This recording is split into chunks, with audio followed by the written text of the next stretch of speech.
Są samochody tak wybitne, tak wyjątkowe i cieszące się tak ogromną popularnością wśród szerokiej rzeszy kierowców, że producenci tych samochodów postanowili je produkować 12 lat. A co? Jeden z rekordów, można powiedzieć, w świecie motoryzacji, jeżeli chodzi przynajmniej o okres produkcji, czas produkcji jednej generacji. Mazda 6.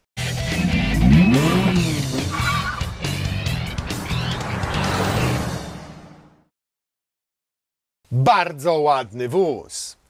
Jak zaczynał w 2012 roku swoją karierę, znaczy nie ty, tylko ten samochód, to też był taki ładny. Natomiast trzeba przyznać uczciwie, że w międzyczasie przeszedł ze 3, 4, a może i 5 faceliftingów, łącznie z tym, że już po 2 pierwszych latach, w 2014 był jeden lifting, w 2016 zmieniono mu wnętrze, ale generalnie konstrukcyjnie, jeżeli chodzi o design, to jest to dokładnie to samo auto, które debiutowało w 2012 roku, a zakończyło swój żywot w 2024. Egzemplarz, który tutaj mamy, to 2021 rok, 130 000 kilometrów przebiegu, udostępniony nam przez grupę Cygan, z którą współpracujemy. Tak jak tutaj stoi, z 2-litrową benzynką, kosztuje 90 000 złotych. Idę sprawdzę od razu, wiesz? Nie, on się z tego nie wykręci. Proszę, teraz ty trzymasz to, stoisz obok mnie, a ja czytam. Mazda 6 2.0 Sky Motion, aut, faktura, VAT 23%, Salon Polska, wyposażenie. Data pierwszej rejestracji 29 maja 21 rok, 128 900 km, silnik 2.0 benzyna, skrzynia biegów automatyczna. Grupa Cygan zaprasza do zakupu. Link w opisie odcinka.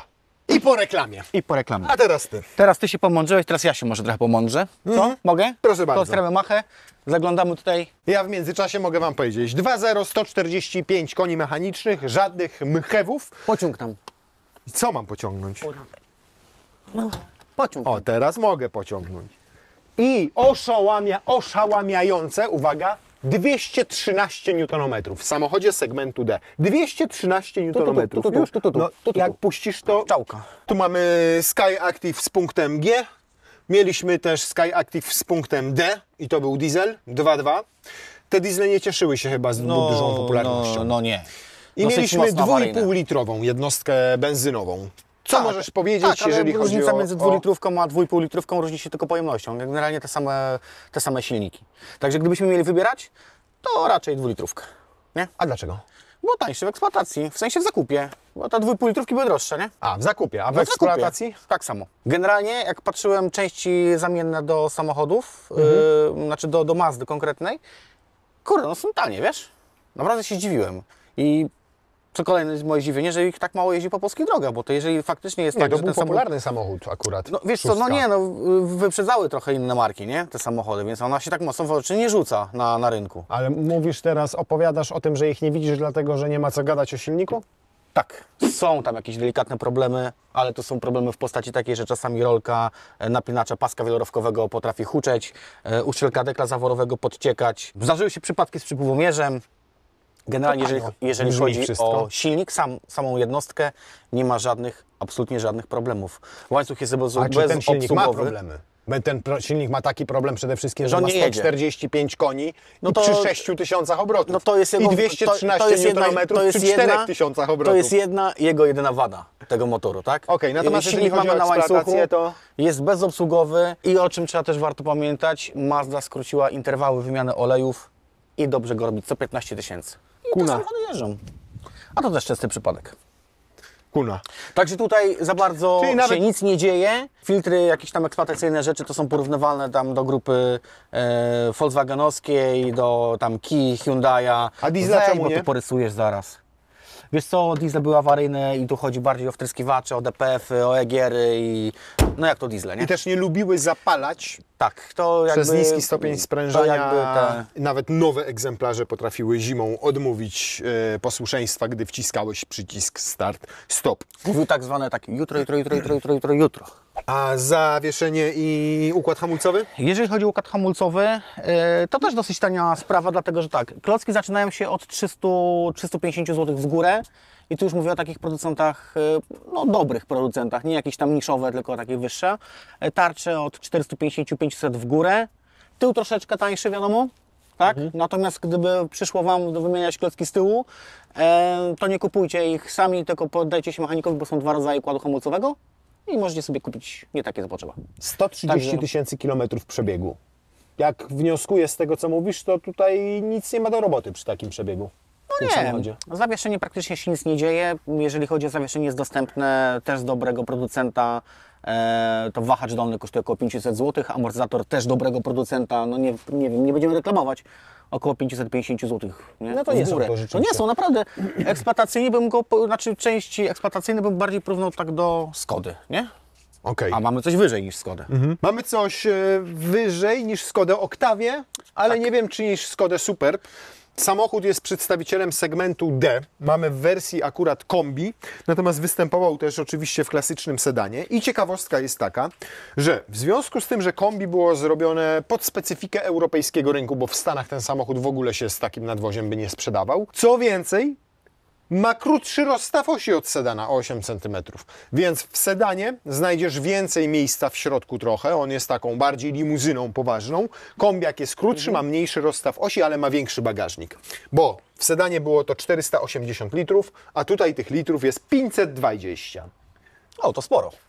Fajne rozwiązanie z roletką, podoba mi się, bo ona nie jest zaciągnięta tutaj, tylko jedzie Ci do góry razem z całą klapą.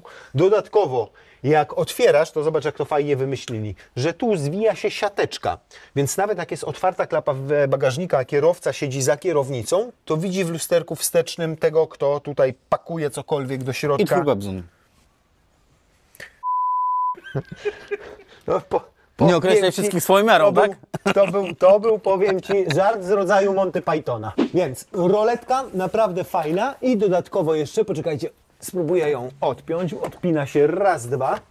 O, i możecie jeszcze drugą część roletki tam od strony siedzeń pasażerskich też rozwinąć, żeby zabezpieczyć przed widokiem osób niepożądanych te wszystkie cenne rzeczy, jakie tutaj wieziecie.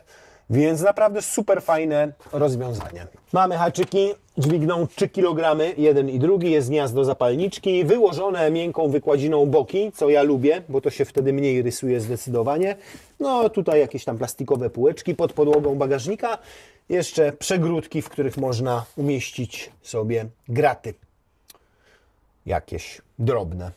Więc jest tak na pierwszy rzut oka bardzo praktycznie i lubię to rozwiązanie, że pociągasz i masz odblokowaną kanapę. Natomiast nie lubię i nie podoba mi się to, że ta kanapa, zobacz, nie ma żadnego otworu, żeby przewieźć dłuższe przedmioty. Masz rzekomo praktycznego kombiaka, ale przy okazji na przykład podróży we 4 osoby na narty, nie możesz tych nart przewieźć sobie w środku, musisz już brać boks dachowy. No, niestety, więc to jest taki mankament, ale zobaczmy, jak jest z praktycznym załadunkiem. Wejdzie? Nie wejdzie. Chyba nie. Ale może tamta, bo tamta żółta jest niższa chyba, Nie, tak? odwrotnie. Nie, odwrotnie, ta jest niższa. To już w ogóle nie wejdzie, Nie, to już. więc wszystko, co nam pozostaje, to zrobić to w ten sposób. No i to by było na tyle. No to No przy dużym kabinówki bagażu, ze no ale dwie. przy dużym bagażu, no niestety często tak się zdarza. Ten bagażnik jest po prostu płytki, on jest foremny, ale jest płytki, a roleta tutaj niestety ogranicza dosyć mocno możliwości, ale jak to sobie wymontujemy, o proszę, no to teraz w ogóle z palcem i co jest fajne, to nadal masz tutaj na tyle przestrzeni między dachem a tym bagażem, że kierowca widzi wszystko w lusterku wstecznym, co się dzieje za samochodem. Uwaga, nie mamy elektrycznej klapy.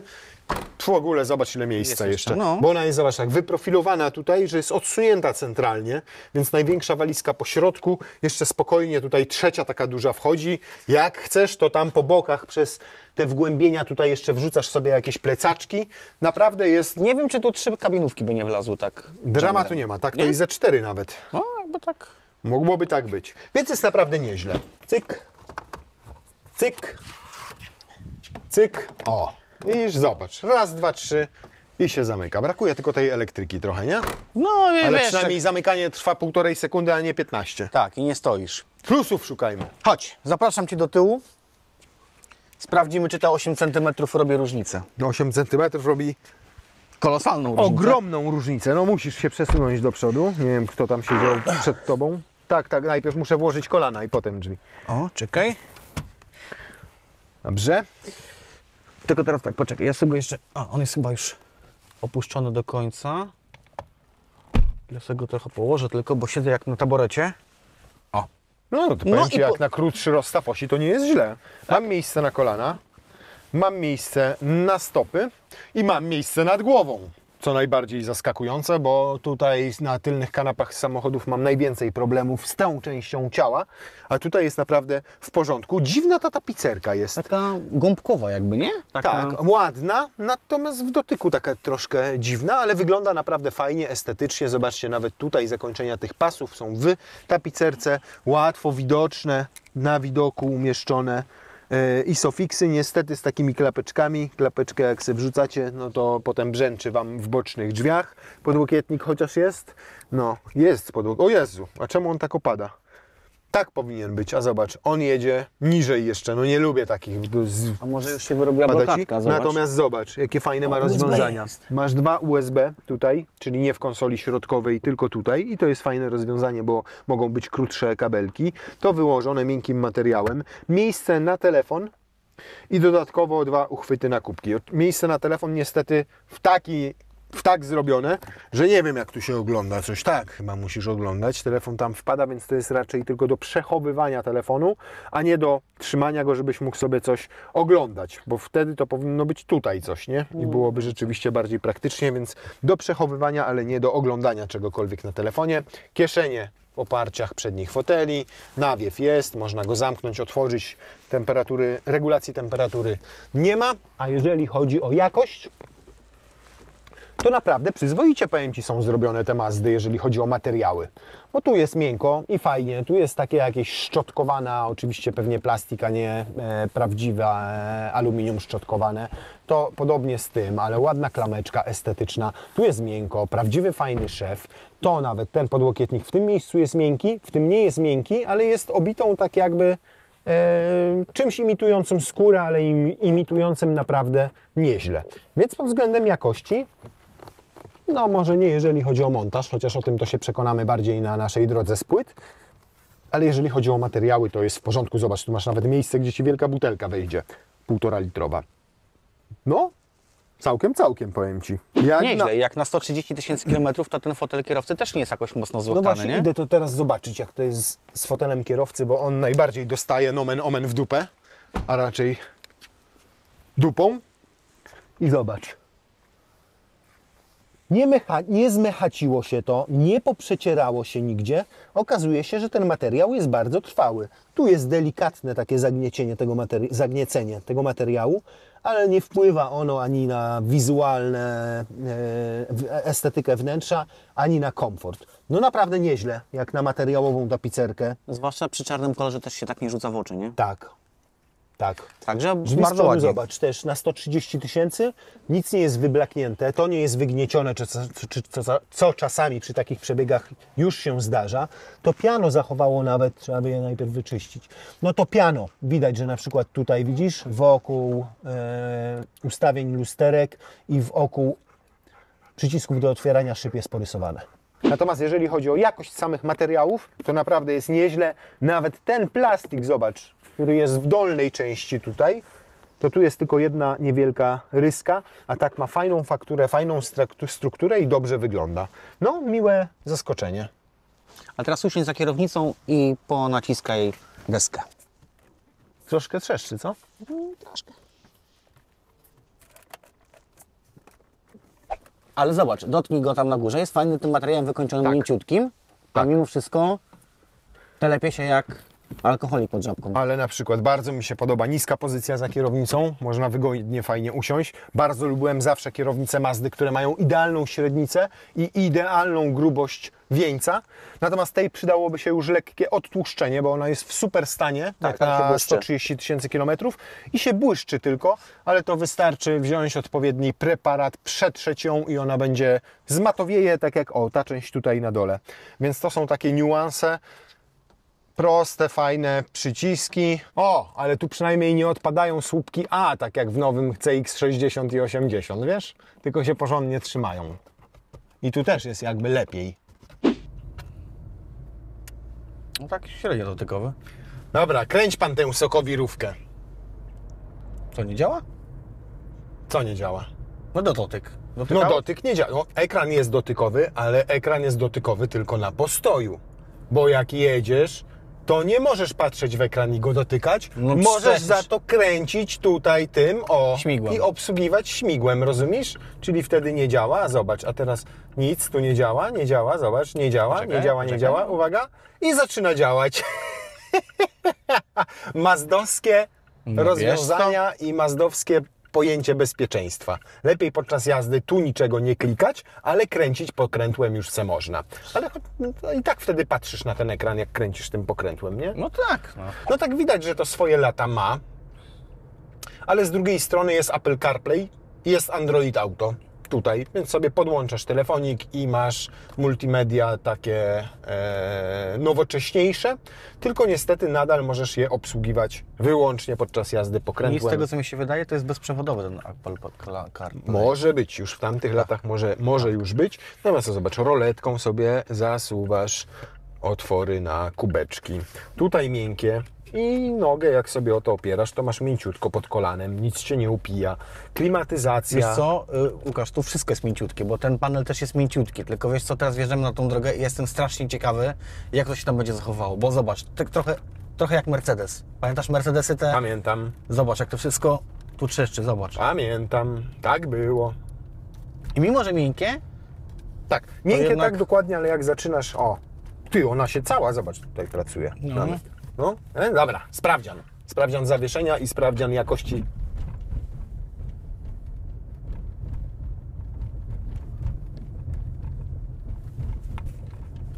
no słyszysz, jak ta decha pracuje? Ale i tak myślałem, że gorzej będzie. To fakt. I tak dramatu nie ma, powiem Ci. Zawieszenie za to nie należy do takich najbardziej miękkich. Bym powiedział, że jest takie... Nie, jest twardawe i to tak słuchać, jak wybiera te nierówności. Taki bym go określił, że jest trochę takie tępe. Tępe. Tępe. No to ciekawe sformułowanie. Takie. Ale szóstki za to słynęły z tego, że naprawdę dobrze się prowadzą. Dzięki tym sztywniejszym nastawom zawieszenia i dzięki układom kierowniczym one naprawdę dawały trochę frajdy z jazdy, z takiego kręcenia po prostu kierownicą. No i druga rzecz, eksploatacyjna też nie wybijają się tak po 100 000 kilometrów, tylko są raczej takie Trwałe? trwałe, tak bardziej 150-180 tysięcy, już coś tam ewentualnie może być widać, ale to też nie jest reguła. Ale auto wycofane z rynku i zobacz, estetyka całej tej deski rozdzielczej, środka, konsoli środkowej, kierownicy jest naprawdę ładna. Mega mi się podoba to, że nie ma tutaj cyfrowych wyświetlaczy, tylko tak naprawdę mamy 3 wyświetlacze w odrębnych tubach. Środkowy to jest prędkościomierz, który jest analogowy, a po prawej mamy elektroniczny wyświetlacz komputera pokładowego, stanu To akurat paliwa. fajnie. I fajnie to wygląda. Tak. Naprawdę fajnie, ładnie, estetycznie to wygląda. Jest takie nie oldschoolowe, ale jest klasyczne. Tutaj takie wyświetla pozycję biegu, którego aktualnie mamy w takim okienku. Trochę mi przypomina, wiesz jaką markę? No, Porsche. Porsche. Przypomnij sobie. No zobacz, i teraz Nie, jak że też wchodzimy tak się- w tryb manualny, nie ma łopatek, a skrzynia ma tylko 6 biegów. To jest ta Asina, nie? Japońska, tak. Aisin. Nie, Aisina. nie rozmawialiśmy o skrzyni, natomiast O, tryby jazdy są sport. dobrze w tej skrzyni wymieniać olej, pamiętać o tym, żeby ten olej Tak? wymieniać co 60 tysięcy. O, widzisz, to istotna informacja. Tak, wymieniać ten olej. Niektórzy mówią, żeby go nie wymieniać, natomiast to jest informacja z serwisu Mazdy, lepiej go wymienić. Jeżeli zapomnisz o tej wymianie przy 60, zapomnisz o tej wymianie przy 120, to raczej sobie już odpuść tą wymianę. A w tylnym dywsze? Jakim tym lepsze? No takie to było. Pytanie podpuszczające. dobra. Podpuszczająco Dobra, sprawdzające. dobre. No to przydałoby się jakoś wypolerować. To pewnie można spolerować czy coś, nie? Bo to jest tak jakby ta powłoka tutaj Wiesz co, chyba delikatnie się z tak. tego ekranu.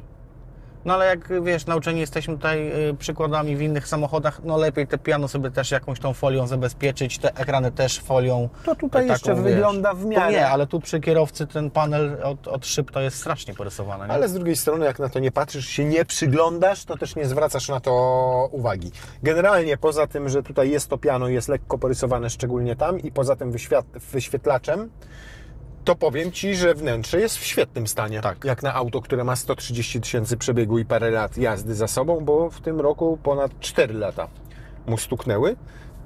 Czyli ktoś jeździł całkiem sporo, bo 30 tysięcy ponad rocznie. Nie? Czyli jeździł pewnie w długie trasy więc też nie wiesz, te drzwi nie były otwierane non-stop 150 tysięcy razy, nie wsiadał 12 tysięcy razy, dlatego też fotel pewnie wygląda tak, jak wygląda i nie jest tutaj mocno pozaginany i powycierany, nie? Pamiętam, jak do produkcji wszedł taki flagowy okręt w Volkswagenie.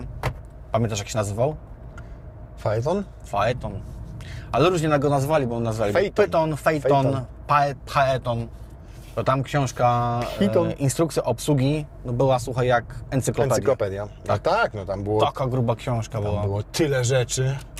Tak był nafaszerowany Tak. nowoczesnymi technologiami. Tak był nafaszerowany, że po niemal 250 akcjach fabrycznych był samochodem Niemal doskonały. niemalże idealnym. O, tu jest, widzisz, czytnik kart SD, to jest po pierwsze. Po drugie, dwa gniazda USB-C i po trzecie jeszcze wyjście AUX i po czwarte jeszcze jest gniazdo Zapalniczki. zapalniczki. I fajne, bo No w i tych niewielki, nowych autach tego bardzo brakuje. niewielki schoweczek. Natomiast ten podłokietnik jest za krótki.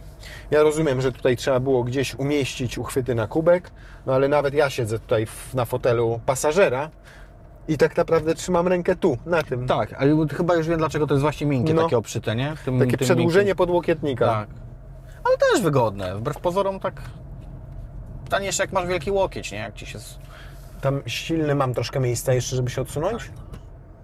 O, tyle dosłownie. Tu siedział wcześniej przed tobą taki karypel. Cariplos. Nie wiem, czy zwróciłeś uwagę, że fotele są bardzo wygodne. Bardzo. Mają takie fajne boczne tutaj trzymanie i są dosyć mięciutkie. Tak jak w długą trasę by się zachowały, ale są wygodne. Przede wszystkim coś, co nie jest oczywiste w autach japońskich. Mam tutaj regulację wysokości fotela pasażera. A to nie zawsze było, Nie zawsze. mój drogi, stosowane w japońskich I nie tylko w samochodach. japońskich. Nie tylko, w koreańskich też, a dzisiaj Tak. mają to Chińczycy z tym problem. Nie zdarzyło mi się jeszcze chińskie auto, nawet drogie, w którym mógłbym sobie wyregulować fotel pasażera na wysokość. Tak, wiem. To już jest maks, nie? Ciśnij, bo tu dopiero przy 6000 masz pełne 145 koni, a przy 4 dopiero 213 Nm. Ale za tirami nie będziesz jechał, nie? Dobra. Nie, no co No to rozpędzaj się i ten wyskakuje. resetuj. Sprawdziłeś, gdzie się resetuje? Nie, właśnie. Nie sprawdziłeś. Oj Boże, Nie, bo Boże. poza tym ja tutaj nic nie... O, tu. O, zobacz, średnie jakie było. Dobrze. 120. Uwaga, dmuchawę wyłączamy teraz. Na minimum.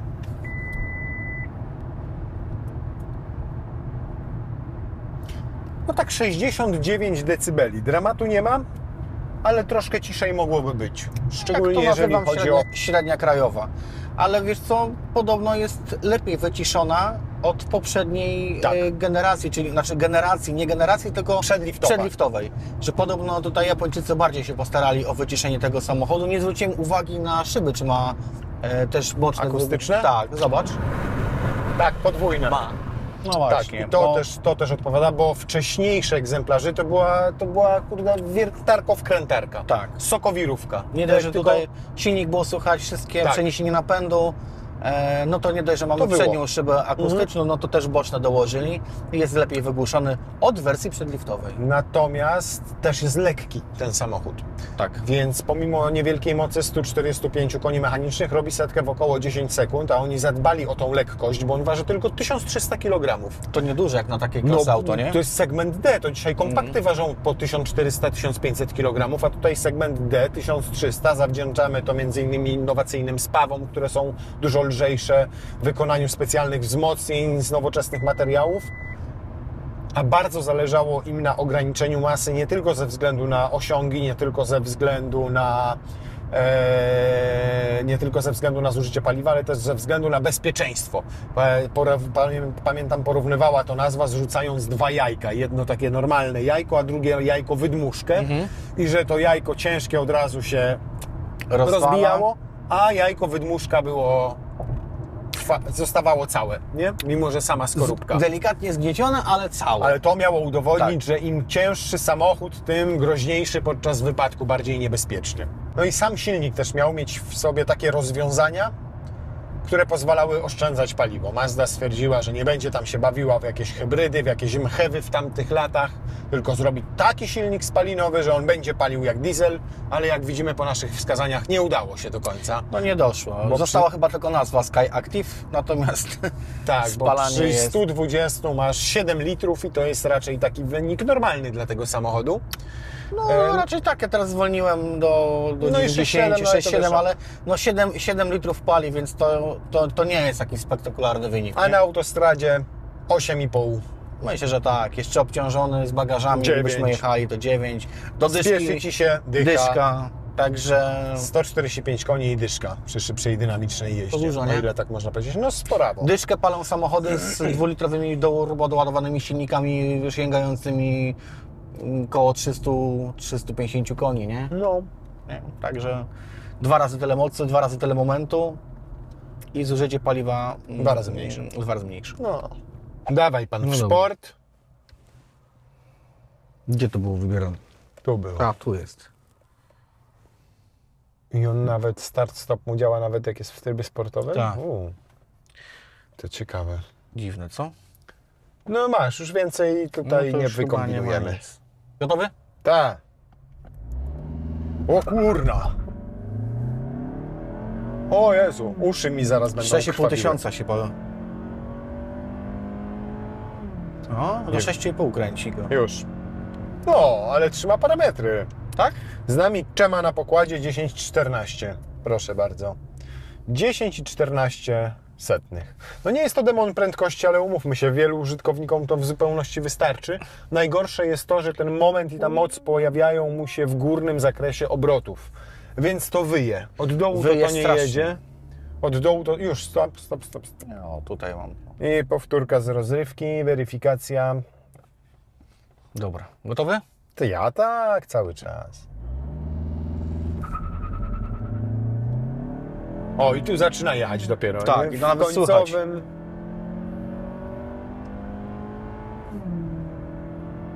I już jest. No i drugi pomiar 10,36, więc Trochę tam gorzej. mniej więcej o 0,2 sekundy gorzej, ale to nie ma dramatu. Ta skrzynia troszkę przeciąga te biegi. Słychać, że to jest, nie jest najdoskonalszy automat, no bo sześciobiegowy. Nie jest. No i pytanie, czy IC'na miał w już ogóle olej trochę ma. wymieniany, nie? Ma 130 tysięcy przebiegu i pytanie, czy... No był- ale widzisz, ale czy był pamiętasz, wymieniany? że na jedną rzecz zwracam uwagę. Testowaliśmy wiele samochodów, które miały w okolicach 100 tysięcy, a nawet więcej przebiegu i nie trzymały już fabrycznych pomiarów. Były o sekundę, nawet 2 gorsze. A tutaj zobacz, mamy po 130 tysiącach przebiegu, mamy ciągle fabryczne dane robimy, siedząc we 3 w samochodzie. Tak, a A przypominajmy, nie jedna że osoba. dane jest jedna osoba i jest chyba tam pół Zbiornika paliwa. Tutaj ma dołożonych tak naprawdę około powiedzmy 200 kg, no może 170 kg faceta, mięcha, sprzętu, a zrobiła w 10,1. 130 kilo seksownej maszyny.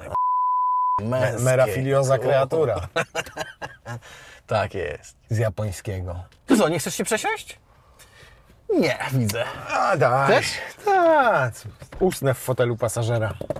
Najbardziej irytujące w tych wolno ssących silnikach jest to, że przyhamowujesz, masz 1500 obrotów, dajesz gaz i on musi się zredukować, żeby w ogóle zaczął jechać, nie? Teraz to zrobiłem kickdown, ale teraz patrz, tak? Chcę, żeby jechał a on nie jedzie, muszę dopiero mu wdusić, żeby zredukował bieg i zaczął ciągnąć do przodu. Tak, to te silniki uturbione jednak one ci idą od tych 1500-2000 obrotów, nie ma tam żadnej redukcji w ogóle. Ale z drugiej strony, jak łagodnie traktujesz ten pedał gazu, to on po prostu jedzie normalnie. Natomiast zauważyłem, że jest naprawdę spora różnica pomiędzy tym normalnym a komfortowym położeniem.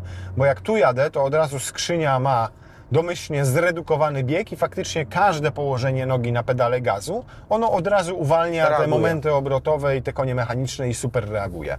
Więc w sportowym trybie jest jak na 145 koni naprawdę nieźle. On się wydaje taki żwawy, chce mu się jechać, tym koniom chce się napędzać te koła. Jak sobie ten sport wyłączymy, no to już tak dobrze nie jest.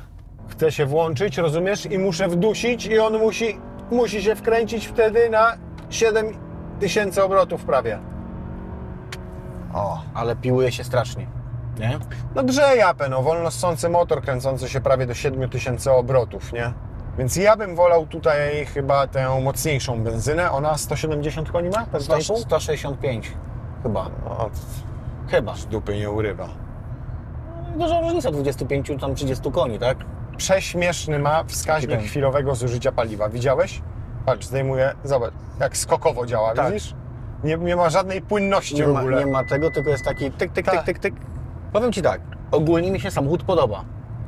Nie wygląda źle, ładnie się zestarzał ten samochód. No, ciężko powiedzieć, żeby się zestarzał, bo ma raptem 4 lata, tak?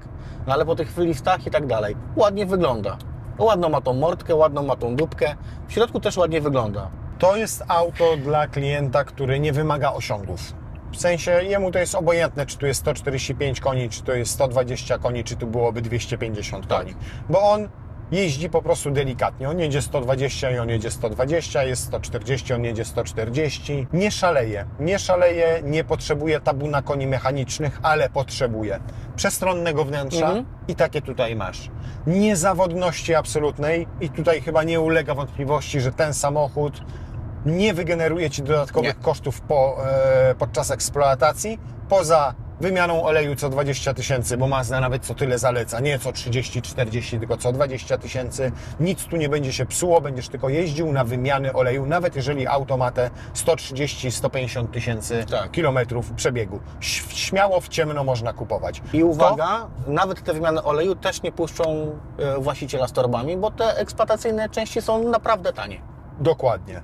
3. Naprawdę nieźle ten samochód się prowadzi. Bardzo przyjemnie. Teraz przejechałem ten kawałek ekspresówką. On daje Ci poczucie takiej pewności w jeździe, takiej stabilności. On świetnie się trzyma drogi, super reaguje ten układ kierowniczy. Naprawdę. Tutaj wiesz, że jak tym kręcisz, to dobrze wiesz, co dzieje się z przednimi kołami. Jedzie po zadanym kierunku idealnie. 4. rzecz. Owszem, i ja też przyznaję i tego nie lubię, natomiast na tych drogach z płyt dramatu nie było, ale same materiały świetnie zniosły upływ czasu. Tak. Poza pojedynczymi elementami, które temu nie podobały, czyli ekran, który moim zdaniem można albo Przepolerować albo okleić. Podobnie zrobić tutaj z tym piano, chociaż powiem Ci, jak jedziesz i tak na to zerkasz, to tego w ogóle nie widzisz, bo to jest ciągle w cieniu. Jak otworzysz drzwi i zaczniesz się przyglądać, to będziesz to widział. Więc naprawdę jak na swój przebieg i te 4 lata intensywnego użytkowania, to tutaj są minimalne ślady zużycia. Do tego bardzo wygodne fotele, z tyłu przestronna kanapa, dosyć pakowny ten bagażnik z fajnie rozwiązaną roletą, mimo że pojemność na papierze 520 litrów, ale widziałeś, 3 wielkie walizy wchodzą, jeszcze zostaje Ci miejsce na jakieś graty, przy zdjętej rolecie zastrzegam. Wkurzają takie, irytują takie rzeczy rzeczywiście jak silnik, który jak chcesz dynamicznie jechać, no to on zaczyna po prostu wyć, ale i tak jest dużo lepiej wyciszony niż w wersjach przedliftowych. I to, że tego nie mogę obsłużyć w żaden sposób z palca podczas jazdy, to jest w ogóle kuriozum jakieś dla No i mnie. jeszcze to, nie? No. Jeszcze jedna rzecz, która mi się podoba i o której zawsze mówię, że te manualne jednak guziczki, nie ma tej haptyki, tylko jednak te manualne. Ergonomia. Fajne, lubię to wciskać, lubię podotykać, a wiesz, poza tym taki przycisk jak Ci się popsuje czy coś, no na pewno jest tańszy niż cały ekran haptyczny, gdybyś miał go wymienić, nie? Generalnie naprawdę całkiem nieźle oceniam ten samochód. Ja nigdy nie przepadałem z Mazdą 6 i sam bym jej sobie nie kupił. Nie. Natomiast doceniam to, że ona przede wszystkim po większym przebiegu nie wykazuje żadnych śladów zużycia. A wiesz, że auta czasami trafiają się nam takie, które mają 70-80 tysięcy i wyglądają tak, jakby przebiegło przez nie stado słoni. Więc za jakość zdecydowanie i niezawodność ten samochód można śmiało docenić. Natomiast za osiągi, no raczej nie. Za pierwsze dyszka, ale za drugie 7. Czyli średnio ile jest? 12,5.